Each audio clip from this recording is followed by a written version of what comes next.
5 seconds. Start.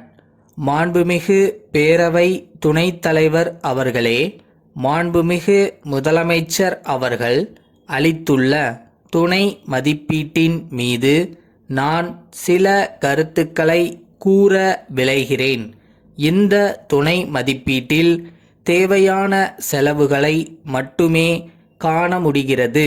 பொதுவாக ஏழை எளிய மக்களுடைய பிரச்சனைகளை கருத்தில் கொண்டு பால் விலையிலிருந்து இலவச மின்சாரம், நெசவாளர்களுக்கு, முதியோர்களுக்கு உதவித்தொகை, நலிந்திருக்கக்கூடிய கூட்டுறவு நூற்பாலைகளை சீரமைக்கின்ற பணிகள் போன்றவற்றிற்கு முன்னுரிமை கொடுத்து இந்த துணை மதிப்பீட்டில் நிதி ஒதுக்கீடு செய்யப்பட்டிருப்பது வரவேற்கத்தக்கதாகும்.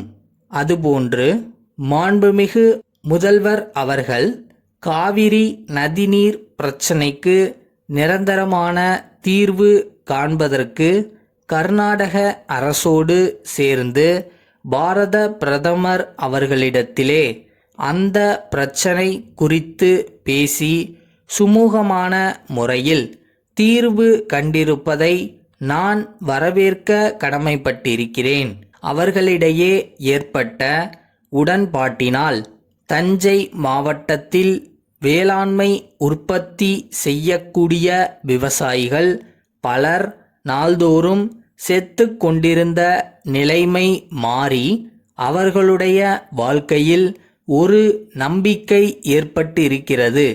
முதல்வர் அவர்களுடைய இந்த முயற்சியை நான் வரவேற்று வாழ்த்த கடமைப்பட்டிருக்கிறேன்.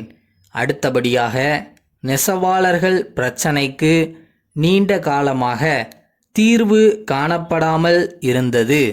அதற்கு ஒரு குழு அமைக்கப்பட்டு அந்த குழு நலிந்திருக்கின்ற நெசவு தொழில்களை பாதுகாக்கும் வகையில் பரிந்துரை செய்திருப்பதையும் அதை இந்த அரசு பரிசீலித்திருப்பதையும் நான் பாராட்டுகிறேன்.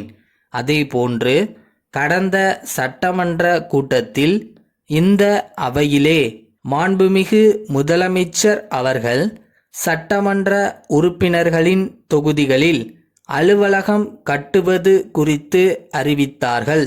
அதற்குரிய தொகையை உடனடியாக ஒதுக்கித் தர வேண்டும்.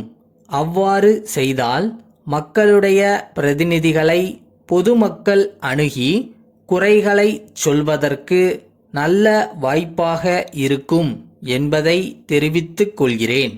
மேலும் தமிழகம் முழுவதும் ஆறுகளில் தூர்வாரும் பணி சிறப்பாக நடைபெற்று கொண்டிருக்கிறது. அதிலே முழுமையாக பார்த்தால் பெரிய பணிகளிலிருந்து சிறிய வேலைகள் வரை முற்றிலுமாக இயந்திரங்கள் மூலமாக செய்யக்கூடிய நிலையை நம்மால் காண முடிகிறது. சிறிய பணிகளை பொறுத்தவரையில் வேளாண்மை தொழிலை சார்ந்திருக்கின்ற பல லட்சக்கணக்கான தொழிலாளர்களுடைய வாழ்க்கைக்கு உதவும் வகையில் மனித வளத்தை பயன்படுத்த வேண்டும். அவர்களுக்கு வேலை வாய்ப்பு அளிக்க வேண்டுமென்று சொன்னால் சிறிய கால்வாய்களை தூர் எடுக்கிறபோது ஆட்களை அந்த பணியிலே அரசு ஈடுபடுத்த வேண்டும். இப்போது முற்றிலுமாக இயந்திரங்களை பயன்படுத்தக்கூடிய நிலைமை இருப்பதால் இதன் மூலம் தமிழகத்திலே வறுமையை போக்க முடியாத நிலைமை இருக்கின்றது.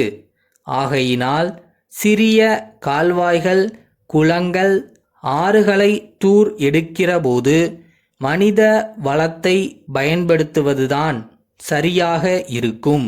ஆகவே எதிர்கால திட்டங்களிலே அதுபோன்று செய்ய வேண்டுமென்று முதலமைச்சர் அவர்களை பணிவோடு கேட்டுக்கொள்கிறேன். திண்டுக்கல்லிலுள்ள கதிரவன் மின்சார பொருள்கள் விற்பனை நிலைய உரிமையாளர், கோயம்புத்தூரிலுள்ள வீனஸ் நீரேற்று மின்சார மோட்டார் நிறுவன மேலாளருக்கு எழுதும் கடிதம். அன்புடையீர், தாங்கள் அனுப்பி வைத்த அதிநவீன மின்சார மோட்டார்கள் அனைத்தும் விற்பனையாகிவிட்டன. மேலும் இவ்வகை மோட்டார்கள் அதிக அளவில் தேவைப்படுகின்றன. ஆகையால் உடனடியாக 20 மோட்டார்களை அனுப்புவதோடு தேவையான உதிரி பாகங்களையும் அனுப்புமாறு கேட்டுக்கொள்கிறேன். அவற்றிற்கு தேவையான தொகைக்கு காசோலை ஒன்று இத்துடன் இணைக்கப்பட்டுள்ளது.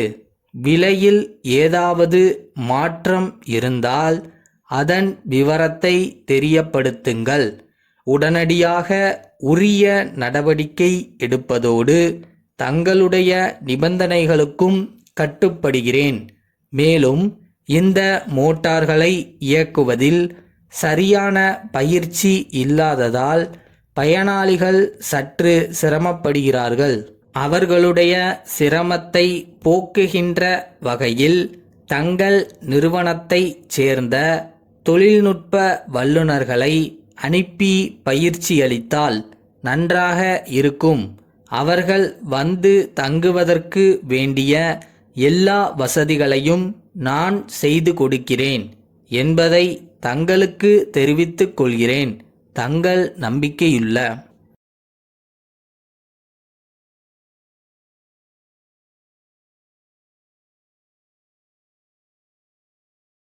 நீங்கள் எடுக்கிற முயற்சிகள் தவறலாம், ஆனால் உங்களோட விடாமுயற்சி என்னைக்கு தவறக்கூடாது.